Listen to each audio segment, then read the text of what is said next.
అన్న నమస్తే. ఏం పేరు అన్న మీ పేరు? నా పేరు ఏంగడ్డ భాస్కర్. భాస్కర్ గారు, ఇప్పుడు మరి జూబ్లీ హిల్స్లో ఉప ఎన్నిక వచ్చింది. మరి అన్ని పార్టీలు కాంగ్రెస్, బీఆర్ఎస్, బీజేపీ ఫైట్ చూస్తున్నారు.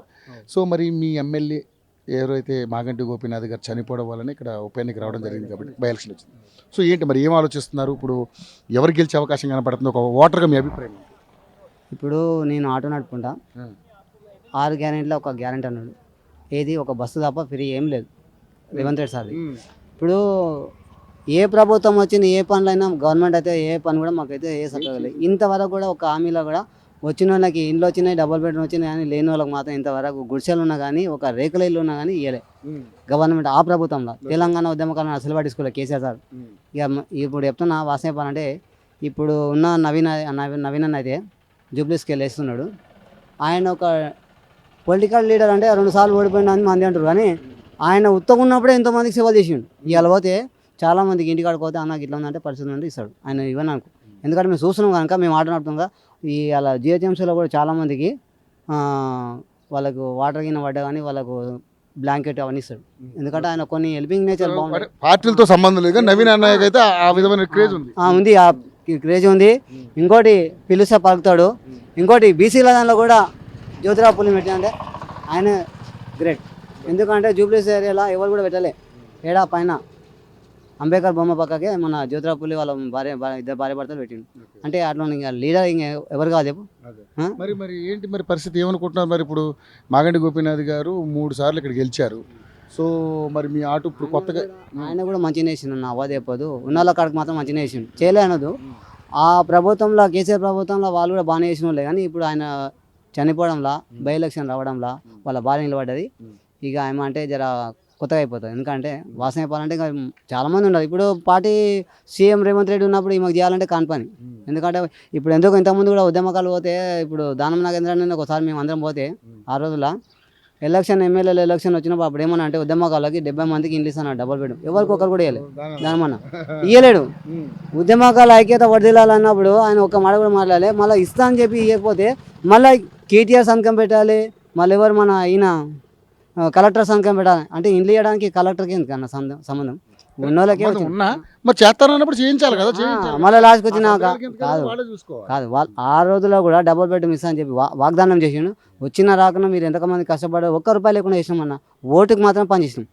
ఎందుకంటే డబ్బు గురించి ఏం పని చేయలేదు. ఎవరు 70 మంది ఉన్నాం, 70 మంది అదే పని చేసినాం. కానీ గెలిపించినాక లాస్ట్ ఈ ప్రభుత్వం కాంగ్రెస్ గవర్నమెంట్ వచ్చిన తర్వాత మరి ఆటో వాళ్ళకి ఏదో 12,000 ఇస్తాను అన్న. మేము ప్రభుత్వాలకు నేను ఉన్నమాడుతున్నా, నేను ఆటో నడుపుకుంటున్నా. ఒక నాయ బ్రహ్మణులు అంటే అలా చేయి మేము మంగళ పని చేసుకుంటాం. ఇవాళ మా దాంట్లో కూడా కులరితే మొన్న ఆటో పెడితే మన ఆటో కూడా రాలే.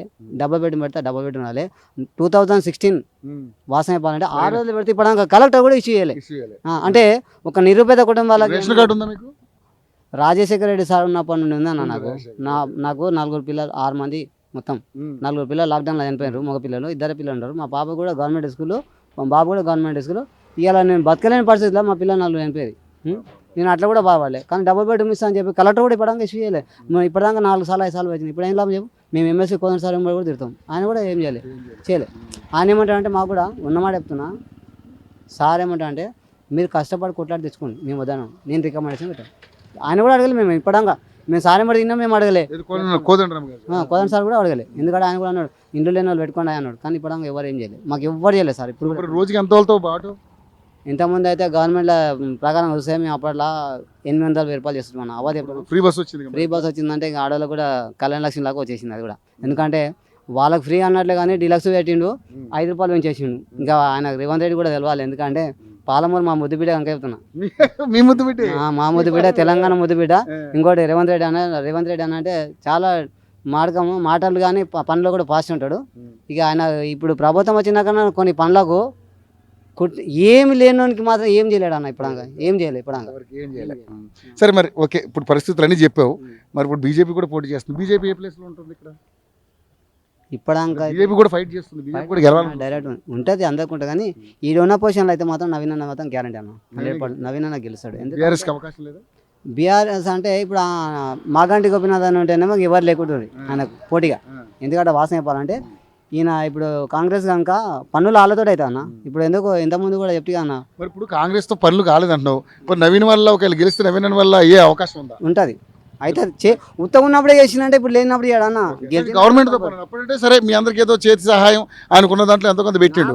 ఇప్పుడు మీకు కాదు ఎవరికన్నా ప్రతి ఒక్కరికి కూడా నవీన్ అన్న అంటే భలే ప్రాణమే. ఇప్పుడు నేను చెప్తున్నా అన్న అంటే ముందు పేరు బీసీలలో కూడా ఆయన మంచిగా అవుతుంది. కలసాన అన్న కూడా వాళ్ళకు రిలేషన్ ఉంటుంది. కాకపోతే ఏ రోజైనా కానీ అన్న ఇంటికాడికి పోతే కూడా అన్నకి ఇట్లా చిన్న పని మీద కూడా హెల్పింగ్ నేచర్ ఉంది దాంతో. చేసినా చేయకున్నా ఆయన మాత్రం కంపల్సరీ వస్తాడు అన్న. ఇంకోటి ఉద్యమకాల గురించి కూడా మాట్లాడుతున్నాడు ఆయన కూడా. ఎందుకంటే చాలామంది ఉద్యమకాలు ఆ రోజుల్లో కాంగ్రెస్ ప్రభుత్వం కూడా అమలు చేసింది. కానీ 6 గ్యారెంటీలో ఒక గ్యారెంటీ అయినా ఆయన కూడా రేవంత్ రెడ్డి అన్న కూడా ఇప్పుడు కూడా ఏం చేయలేకపోయింది 2 నెలల నుండి. ఈసారి ఇండిపెండెంట్ అన్న ఇంద్రకుమార్ అన్న వేసింది మా రాష్ట్ర ఉపాధ్యక్షుడు. ఇక ఆయన కూడా మనం నిలబడితే మేము కూడా నామినేషన్ పోయినాం అన్న. అవకాశం ఉందన్న కంపల్సరీ. ఇవాళ ఒక మాట చెప్తున్నా, ఏ ప్రభుత్వం వచ్చినా పనులు కావాలన్నా. ఇప్పుడు మాగంటి గోపీనాథ్ అన్న భార్య కానీ బీజేపీ కానీ ఎవరైనా డైనమిక్ లీడర్ కావాలి, మనకు కావాల్సింది కష్టపడే లీడర్ కావాలి. ఏదో పోతే ఇప్పుడు మొన్న ఒక ఆమె టీవీ 9లో మొన్న తిడుతుంది, ఆమె ఖాళీ పిఎలని తిడుతుంది. ఎందుకు తిట్టింది? ఆమెకి ఏ బాధ ఉంటే తిట్టింది? ఒక మాట ఆలోచి. చదువుకున్న విద్యార్థులు లేకుండా అన్న తెలంగాణ సాధించుకున్న కొట్లాడి తెచ్చుకున్న తెలంగాణ ఇవాళ పని చేసేటోళ్ళకి లేదు. ఇండ్లు కూడా ఇలా చూడు గవర్నమెంట్ ఏమైనా పనులు చేస్తుంది చూడు. ఇప్పుడు ఒక అనవసరంగా ఈ ఆటోలు రోడ్ల మీద పడ్డట్లుంది. ఆయన నిన్న కూడా పైసలు అడిగినారు 12,000 రూపాయలు రేవంత్ రెడ్డి అని. ఆయన పెట్టి డీజిల్ బండి ఆయననే నడుపుకోమన్నాను. మళ్ళీ ఆయననే డీజిల్ బండి తీయమంటే ఆయన నోరైంతకేమో నాకు తెలుస్తలేదు. ఇంత ఇప్పుడు ఒక మాట చెప్తే ఆయననే నడుపుకోమన్నాడు ఆ రోజుల్లో. మళ్ళీ డీజిల్ బండి వేసుకున్నాడు ఏం చేయాలి? ఇలా హైదరాబాద్ గ్రేటర్ హైదరాబాద్ ఉన్నది ఆటోలు వేసి అంటే మళ్ళీ డిస్టిక్ ఉన్నోళ్ళు ఏం చేయాలి? అంతా తెలంగాణ వచ్చి బతికేటోళ్ళు అన్న. కనీసం బతకనికి ఈ వీలు ఉండాలి. సో మొత్తానికి అయితే ఈసారి నవీన్ అయితే గ్యారెంటీ అన్న 100% చెప్తున్నా. ఎందుకంటే బీసీలో అని కాదు, ఆయన ఉత్తగా ఉన్నప్పుడు కూడా చేస్తాడు నవీన్ అన్న. ఓకే అన్న.